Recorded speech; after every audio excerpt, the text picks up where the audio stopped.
YouTube ಚಾನಲ್ಗೆ ಸ್ವಾಗತ.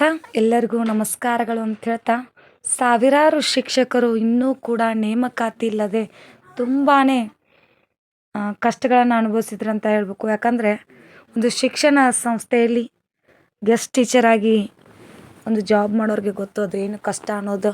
ಯಾಕಂದರೆ ಒಬ್ಬ ಗೌರ್ಮೆಂಟ್ ಟೀಚರ್ಗೂ ಗೆಸ್ಟ್ ಟೀಚರ್ಗೂ ಇರೋ ಸಂಬಳದಲ್ಲಿ ವ್ಯತ್ಯಾಸ ಅಷ್ಟೇ ಅಲ್ಲದೆ ಗೆಸ್ಟ್ ಟೀಚರ್ ಜೀವನ ತುಂಬ ಕಷ್ಟಕರ.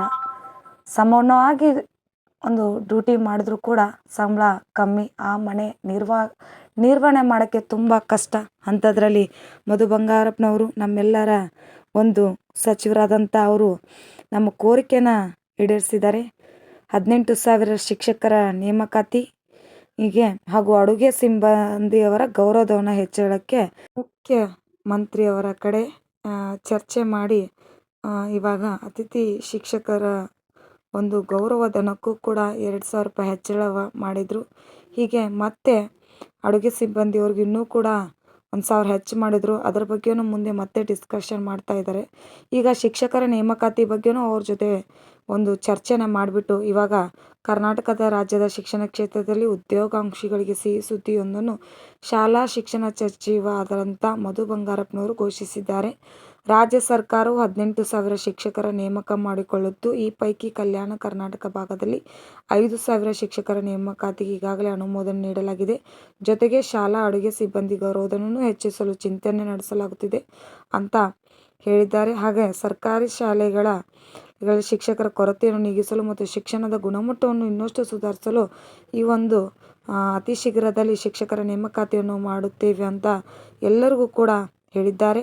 ಇನ್ನು ಸಚಿವ ಶಿಕ್ಷಣ ಕ್ಷೇತ್ರದಲ್ಲಿ ಇತರ ಸುಧಾರಣೆಗಳಂದ್ರೆ ಸಚಿವ ಮಧು ಬಂಗಾರಪ್ಪನವರು ಅವರು ಕಾರ್ಯಕ್ರಮದಲ್ಲಿ ಮಾತನಾಡುತ್ತಾ ಶಿಕ್ಷಣ ಕ್ಷೇತ್ರದಲ್ಲಿ ರಾಜ್ಯ ಸರ್ಕಾರ ಹಲವು ಯೋಜನೆಗಳನ್ನು ಉಲ್ಲೇಖಿಸಿದರು. KPSC ಪಬ್ಲಿಕ್ ಸ್ಕೂಲ್ ಶಾಲೆಗಳ ಸಂಖ್ಯೆಯನ್ನು 800ಕ್ಕೆ ಹೆಚ್ಚಿಸಲಾಗಿದೆ. LKG ಶಾಲೆಗಳ ಸಂಖ್ಯೆಯನ್ನು 1,000ದಿಂದ 4,000ಕ್ಕೆ ಏರಿಕೆ ಮಾಡಲಾಗಿದೆ. ಶಾಲಾ ಮಕ್ಕಳಿಗೆ ವಾರದ ಎಲ್ಲ ದಿನಗಳು ಮೊಟ್ಟೆಯನ್ನು ಒದಗಿಸಲಾಗುತ್ತಿದೆ. ಇದರ ಜೊತೆಗೆ 50 PU ಕಾಲೇಜು ಮತ್ತು ಪ್ರೌಢಶಾಲೆ ಅನುಮೋದನೆ ನೀಡಲಾಗಿದೆ. ಅಡುಗೆ ಸಿಬ್ಬಂದಿ ಗೌರವಧನವನ್ನು ಹೆಚ್ಚಿಸಲು ಸರ್ಕಾರ ಗಂಭೀರ ಚಿಂತನೆ ನಡೆಸುತ್ತಿದೆ ಅಂತ ಕೂಡ ಹೇಳಿದ್ದಾರೆ. ಈಗ ಶಿಕ್ಷಣ ಕ್ಷೇತ್ರದ ಭವಿಷ್ಯ ಏನಂತ ಅದನ್ನೂ ಹೇಳಿದ್ದಾರೆ. ಒಂದು ರಾಜ್ಯ ಸರ್ಕಾರ ಈ ಉಪಕ್ರಮವು ಕರ್ನಾಟಕ ಶಿಕ್ಷಣ ಕ್ಷೇತ್ರವನ್ನು ಇನ್ನಷ್ಟು ಬಲಪಡಿಸಲಿವೆ. ಶಿಕ್ಷಕರ ನೇಮಕಾತಿ, ಶಾಲೆಗಳ ಸಂಖ್ಯೆ ಹೆಚ್ಚಳ ಮತ್ತು ಮಕ್ಕಳಿಗೆ ಒದಗಿಸಲಾಗುತ್ತಿರುವ ಸೌಲಭ್ಯಗಳು ರಾಜ್ಯದ ಶಿಕ್ಷಣದ ಗುಣಮಟ್ಟವನ್ನು ಉನ್ನತೀಕರಿಸುವ ಗುರಿಯನ್ನು ಹೊಂದಿದೆ. ಶಿಕ್ಷಕರಿಗೆ ಮತ್ತು ಶಿಕ್ಷಣ ಸಿಬ್ಬಂದಿಗೆ ನೀಡಲಾಗುವ ಪ್ರೋತ್ಸಾಹ ಶಿಕ್ಷಣ ವ್ಯವಸ್ಥೆಯನ್ನು ಇನ್ನಷ್ಟು ಸುಧಾರಿತಗೊಳಿಸಲಿದೆ ಅಂತ ಕೂಡ ಹೇಳಿದ್ದಾರೆ. ಈ ಒಂದು ಮಾಹಿತಿ ನಿಮಗೆ ಸಂಪೂರ್ಣ ಈ ಒಂದು ವಿಡಿಯೋ ಇಷ್ಟವಾಗಿದೆ ಅಂತ ನಾನು ಕೂಡ ಭಾವಿಸ್ತೀನಿ.